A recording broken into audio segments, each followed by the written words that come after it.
So you see my little koala headband?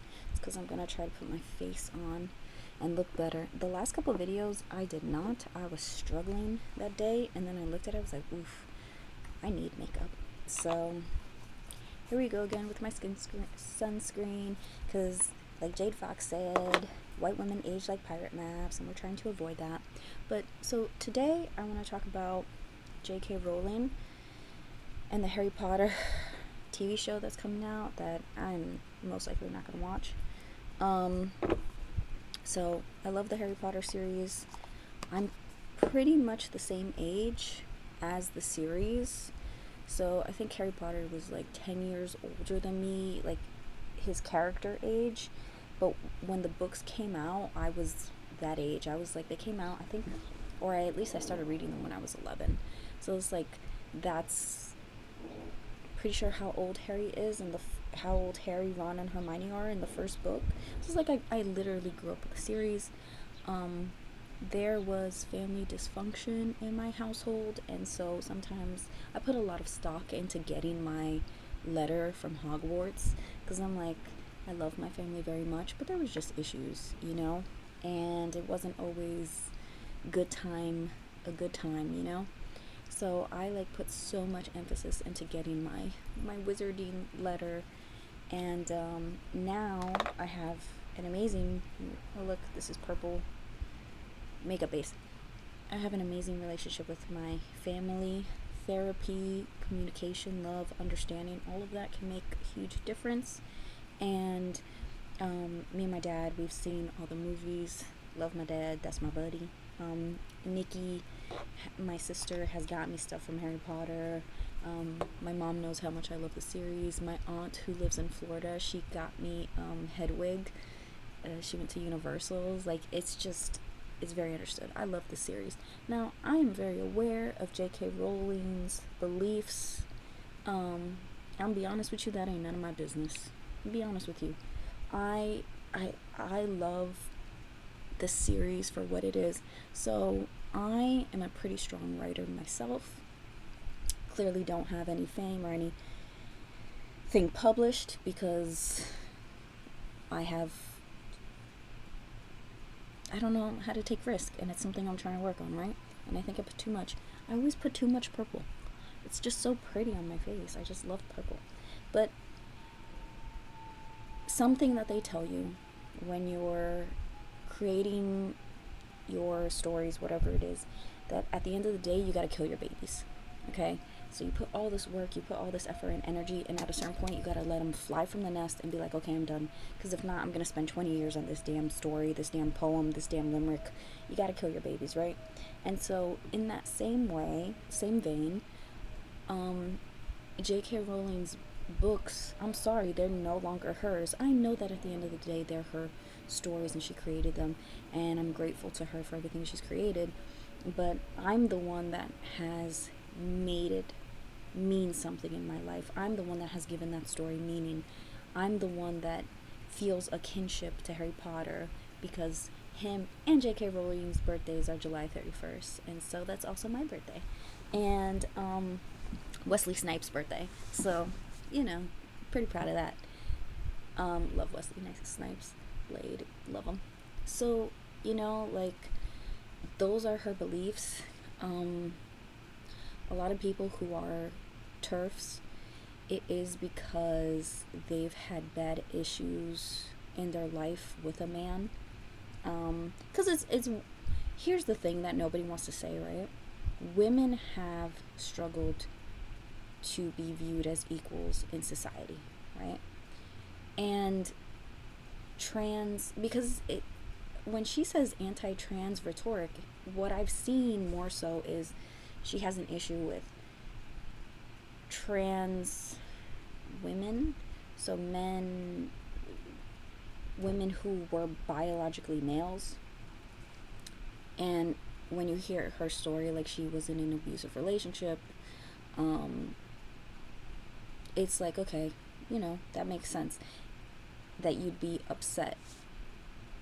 Because of my degree in psychology, I'm not always trying to go like, you're hateful, you're this, you're that. It's a puzzle to me. It's like, okay, well, why do you feel this way? And let's Let's move through the emotions and let's get to some truth. Let's get to somewhere where we can figure out what's going on, right? And I think the problem is like I said, women have been mistreated in society. They haven't been viewed as equals. And so then when you have trans women who used to be men trying to get rights, many times we look at rights in the scope of society as, for you to have more rights, I have to have less. There's we view it as a net loss, and it gets to areas where it's complicated and we don't know how to maneuver through these areas in a way that everyone is happy. And I don't know why people can't say that. Like, you know what? It's as I don't know why she can't say it, or maybe she has. I, as a woman, I have struggled to. I'm saying J.K. Rowling should say this. I, as a woman, have struggled in life to feel equal, and with the attention on trans women, sometimes I feel like biological women are losing rights that they've worked so hard to fight for. I think that'd be valid. But I haven't really looked into everything she says or all the stuff she says. I don't have time for that. I like to buy my Harry Potter hoodies, and I like to just watch the movies, and that's it. Why do I, just because I'm invested in a work of art, I have to be invested in the author? I have to keep up to date with everything that comes out her mouth. I don't have the time. I don't, But I did see her talk about Papa Isinu, and so he's going to be playing Severus Snape in the TV show, and he signed a letter advocating for trans rights. And J.K. Rowling did say, it showed a little blurb, and it said, because she's been used as like a consultant for the series, and she's been kind of involved, and she was like, I don't have any say over firing people, and even if I did, I wouldn't fire someone just because they disagree with my beliefs or they have a different point of view, which is the right thing. It's what you're supposed to do. You don't need to I don't like anyone that tries to get in the way of someone else's money. That's their livelihood. It's how they take care of themselves. It's how they take care of their family. You don't have to do that. However, because I'm a fan, I can say things I want to say. Papa Isinu should not be playing Severus Snape. He is wrong for the part. It has nothing to do with his political beliefs. Papa Isinu is a black man. Has nothing to do with his race. It has to do with his looks. He is a handsome man. I'm gonna see if I could get a picture of him. But he is symmetry. He's beautiful. He's handsome. Okay. Severus Snape is supposed to be ugly. He's supposed to be kind of weird looking. I know people are going to come for me. I love Alan Rickman, okay? I love him. But he had the crooked nose. He had a unique look to him. That was the point. And he played up the black hair and the black trench coat and everything like that. The whole thing with Severus Snape is you're not supposed to know if he's good or bad, okay? I'm going to spoil it. The books and movies have been out for a long time, but Severus Snape is the weird kid. He's scraggly looking. He has a crooked shaped nose. He's not handsome. He's not attractive, right? And he falls for Harry Potter's mother. And then you have James, and James is incredibly handsome, and he's well liked, and he's popular, and he's a jerk. He bullies Snape, and it adds this new layer to the story, because you see Severus Snape and everything is black, and he's like, well, you're like, okay, well, based on his looks, he's a bad guy. And then as the story progresses, you're like, well, no. Then you find out, well, based on his looks, he became kind of a bad guy because he was ostracized by society. Because society, at the end of the day, loves attractive people, okay? NARS Foundation. They love attractive people. We have discussed, or I haven't discussed on this channel, but it has been discussed pretty privilege, and then you have the halo effect. So attractive people are viewed as being more altruistic, they're viewed as being kinder, they're viewed as being more trustworthy. For women, the more feminine your features are, the more we perceive them to be kind and caring and compassionate. And then for men, the more masculine you are, the more masculine your features, the more you are perceived to be aggressive, the more you are perceived to engage in acts of aggression. And as we've all know, if you live on this planet for even a couple months, you learn to figure out that looks are deceiving. Okay? How many times have we heard of a man that is 6'4" and he's got a big, like, burly beard and like just masculine features, and he's a big teddy bear, just the kindest soul. And then how many times have we heard of a petite woman? This was also shown in Harry Potter with Umbridge. Petite, loves pink and kitschy things and pastel and all this and that, the third, and she's a monster. That is also true, okay?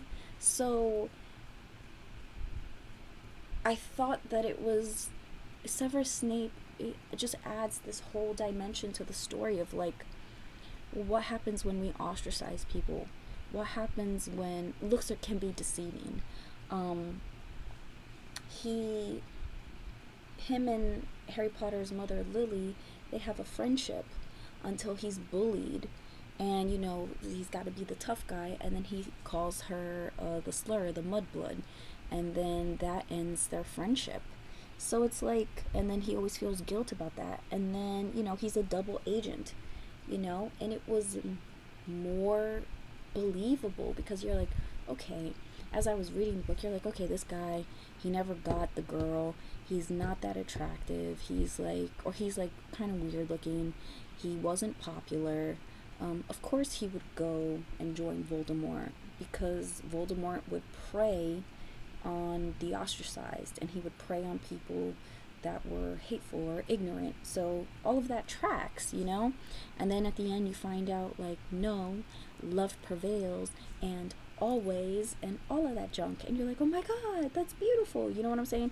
Papa Isanu is handsome, like, I don't know. And so in my class I took a social psychology course, and there's research and data that actually shows that TVs and movies now are less inclusive than they were 20, 30 years ago. And it's true. It's like, okay, he's a black man, but it's still very regimented. It's like, but he has to be handsome. He's got to be a good-looking dude. You don't see a lot of people that are off the beaten path. So, you know, I grew up watching Murder, She Wrote, played by Angela Lansbury. And Lansbury played her as like, you know, she's like an older woman. She's in her 60s, and she's just like, she dresses really cute, but she dresses age appropriately, and she's a sweetheart, and she has a very firm moral compass, and it doesn't matter what people around her are doing. She has her notions and her beliefs, and she's quite lovely, and she always tries to be charming and kind and empathetic, right? You don't see that. I know that they revived Matlock, and you got Kathy Bates, and I love Kathy Bates, but still, look, Kathy Bates, like, they really primped her up and stuff like that. And I'm not saying Angela Lansbury wasn't pretty in the show, but there were moments where she was frazzled, or where they showed her like, you know, she doesn't look as good right now because of the situation or whatever, right? You had Columbo, you had, you know, with his little wonky eye, you had Matlock, you had Diagnosis Murder with Dick Van Dyke in his 60s, and it's a great show. You had this show I found out about not that long ago. It's called Martial Law, and it's a cop, and I'm not sure about the actor, but he's supposed to be Chinese, and I'm pretty sure he's in LA, and he uses martial arts to be a cop. And he's an older guy, he's got some gray, he's not in the best shape, but he's the lead actor in the show, and the show lasted 2 years. But that's pretty cool. I can't imagine them making shows like that now. Like, yeah, they'll use different races, but you gotta be super attractive, you gotta be fit. Like, I, I really do think, like, it's getting in their mind to be more inclusive. I think they're getting less inclusive, you know? It's like, sure, we'll have people of different disabilities as long as they're hot. They gotta be hot. That's gotta be the prime thing, you know? It was like, when, I don't know if people still do the hashtag Black Girl Magic, but when that first came out, I was like, oh, that's pretty cool, right? That's really nice. And then there were a couple, then I saw on, I think, yeah, this was a while ago, then back on Twitter, and I saw a couple of black women who either had a physical disability or they were struggling with mental illness, and they're like, we are left out of Black Girl Magic. Or there were a lot of women who weren't conventionally attractive. They were like, that's only for black women who are beautiful and they're hot and they're sexy.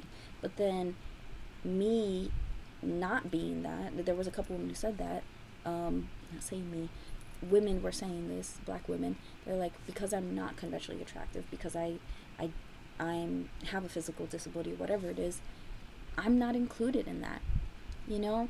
So a lot of times, and I think this has happened in quite a few years, in our attempts to be more kind and caring, to make sure that people feel good about themselves, I think a lot of people are getting left out of the process, right? Like, it's okay to be ugly. It really, really is okay. It's okay. We're all gonna age. We're all gonna rot at the end of our lives. We all die at the end of this. It's okay. If you are beautiful or you're attractive, that's lovely. It's great. I think it's okay to enjoy beautiful people.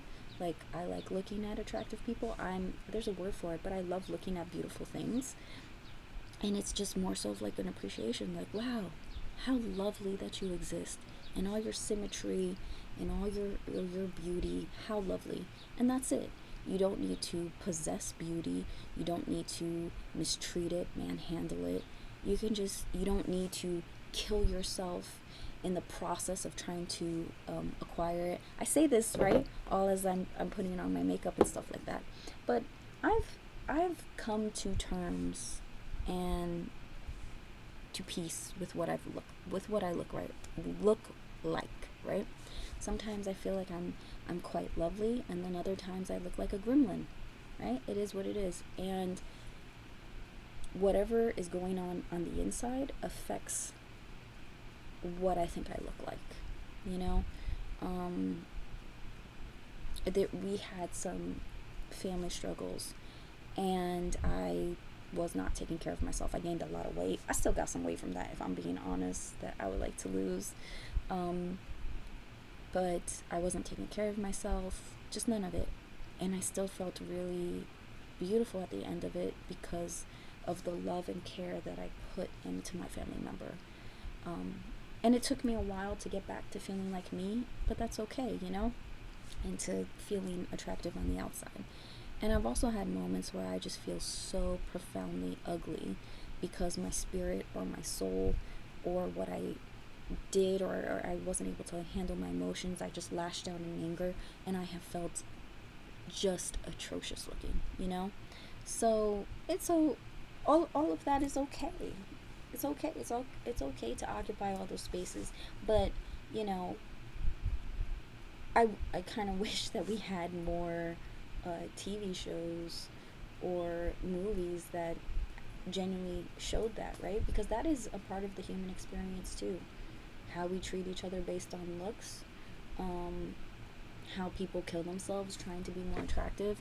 And I liked the character of Severus Snape because I thought it really is a tragic character, but it's tragic in such a beautiful way too, where it's like everything was stacked against him. Didn't get the girl died, just everything, and ostracized everything, and then to dedicate yourself to protecting the woman that you did love, even though she didn't love you back in that way, to protect her child till the end. And then to say always, that's beautiful. That's beautiful. And a part of that character's story is the fact that he was unattractive. That's a part of it. And there was, even though he was physically unattractive, he just had such a beautiful, beautifully fractured storyline where he was able to maintain his morals in a world where you are constantly told, even, I know it's the wizarding world, but I feel like there are certain human stuff that still exists, right? In a world where people tell you that you have to be perfect, you have to be attractive, you gotta slay the face and do all this. Like, even when people are, I think within the new culture that exists, right? Even when people will try to say that they like unattractiveness, but it's still narrowly defined. It's never just come as you are. That's not what it is, right? Look at Lizzo. I forget because I haven't talked about her in a long time because of everything that happened there. But so there was issues there, and I don't really know too much about that, so I won't get into those allegations. But what I do know is that, she capitalized on being very, very overweight, very fat, all of it, and then she started to lose weight because she wanted to feel better about herself, and then people came at her. So you're damned if you do, damned if you don't. It's a rough world out there. But yeah, I don't think that Papa Isn't because of his attractiveness is good for the role. Do I really care at the end of the day? No. I got bigger fish to fry. I'm gonna watch the show. I may give it a cursory glance and then just leave it at that, right? The other thing about Harry Potter is it's very nostalgic for me because I grew up with it. The movies, my family, how we kind of watched it throughout the years kind of became like a healing thing. So I'm very set with my movies. I might watch the new iteration just to get like an idea, but overall, it's not for me, and that's okay. I just think that it's very sad for the storytelling of today, and I think that they lose out on an aspect of the character Severus Snape by casting an actor that's very attractive. But those are just my 2 cents. I do think that J.K. was very, like, it's not even that it was stand up, it's just that's the right thing to do. You can disagree with people and you should not get in the way of their money. You don't need to disrespect them. That's it. It is what it is. But yeah, let me know if you guys have any thoughts about the Harry Potter show or anything, or attractiveness in TV shows. And I gotta go find my blush brush because it is not here at the moment, and I'm like, I gotta fix this because I think I might be too light. But yeah, I'll talk to you guys later. Bye. My computer, I think the memory is very filled because I'm like, where is my mouse to press stop? Technical difficulties, but bye guys.